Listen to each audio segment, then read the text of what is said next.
been running for over 5 years, so it was time to give it a strip down and a clean. The sump was in need of it. You can see the lights I have, these are all getting cleaned at the moment, and the power head. I also use this canister filter for my filtration as well as the sump, and these are some of the fish that I've had for a long time. Well, this is my old light unit that I used to use, comes in handy. I also use these for part of my filtration system. Now I do have 2 heaters, they are normally in the sun.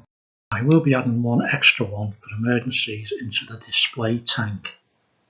So this is the product I will not be getting rid of. I do use this and I do like it. Well worth the money. Now one thing what I don't like about it is the fact that you've only got one socket for heat and one for cooling.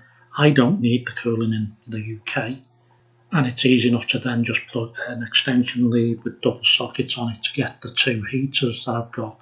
The only thing I don't like is it doesn't actually have Wi-Fi or connectivity to the cloud or anything. This I can easily make using a ESP32, and this is the unit that you've seen me working on already. I'm going to do this and make that one for the display tank as an emergency system. So that's why I'm doing that. It's a bit overkill what I'm doing, but as I say, that's just something I like to have. So since yesterday, this is what I've been working on. I've got the ESP32 set up. Now ignore the data ranges here, this is still under testing and it's not actually in the tank, so none of this is stable. So I've now got a sensor set up for the display tank, another one for the sump and one for the room.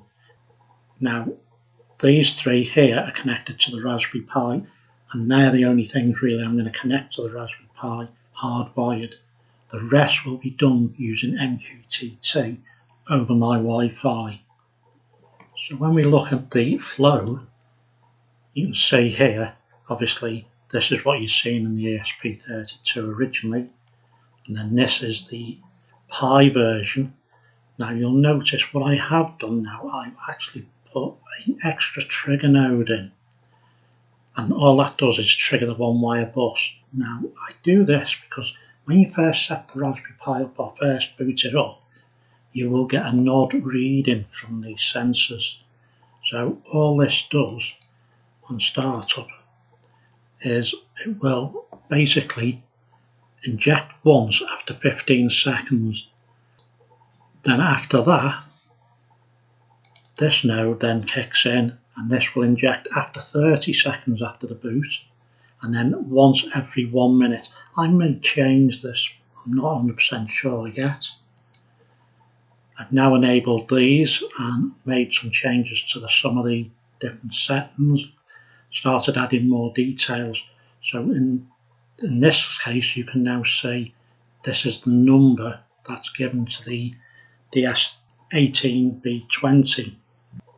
Another feature of Node-RED is you can export all different parts of the nodes. Now what I like to do is export all, and then you click on download, save the flow.json file to somewhere on your system, and then if something happens to your computer, if you've got this backed up somewhere, you can then import it and all this will be saved. I will make the JSON file available on my Github page, so you can download it and import it into a version of Node-RED, even though it won't work because I've got different sensors to you, but at least it'll show you how these are set up.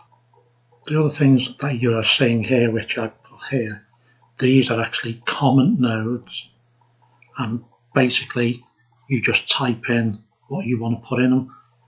I haven't messed with any of this yet, but future I will look at doing that. And the other thing here is I've grouped these nodes together, so all these now will move as one item. And to do that, you basically highlight the node set you want, right click, and then here, I don't know if it'll show actually, you'll see here ungroup selection. So when you first do it, you would group it. Anyway, hopefully these videos are helping people to think about doing something like this. If you want me to explain anything deeper, please leave a comment and I will answer them as best as I can, and if necessary I will even try and make a video to show whatever you've brought up. Anyway, thank you for watching.